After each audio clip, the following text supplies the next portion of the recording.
literal equations. Those are just equations that have very many variables in them. So you must always identify which variable you're solving for. Make sure that variable is not in the denominator. So you'll definitely want to clear fractions if it is. Make sure there's just one variable, and then isolate that variable. Let's look at an example. Here we have W equals AB plus AH, and we're going to solve for A. But you notice there's more than one A. So we're going to use that distributive property. We're going to take the A and factor it out of that expression. So we have W equals A times B plus H.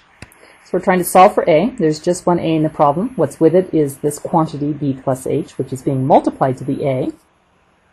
So we can multiply both sides of the equation by 1 over B plus H. And since I'm running out of room over here, I can just put that B plus H down here in the denominator. That gives us W divided by B plus H is equal to A. We're done. We've solved for A. It's alone, it's isolated, and its answer is W divided by B plus H. This other example, we're trying to solve just for C. There are two things with C, 9/5 plus 32. In this case, I'm not going to get rid of fractions first so you can understand why I always multiply by the reciprocal.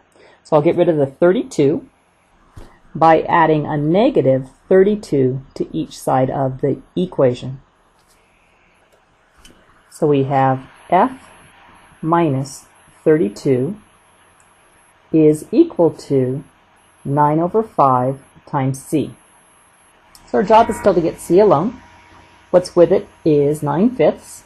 9/5 is multiplied, so I can multiply each side of the equation by the reciprocal 5 over 9.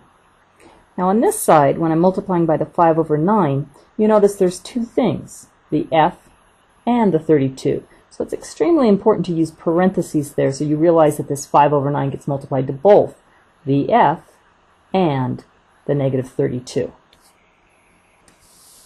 So we have 5 over 9F minus, multiplying that out, it gives us 160 over 9 is equal to C.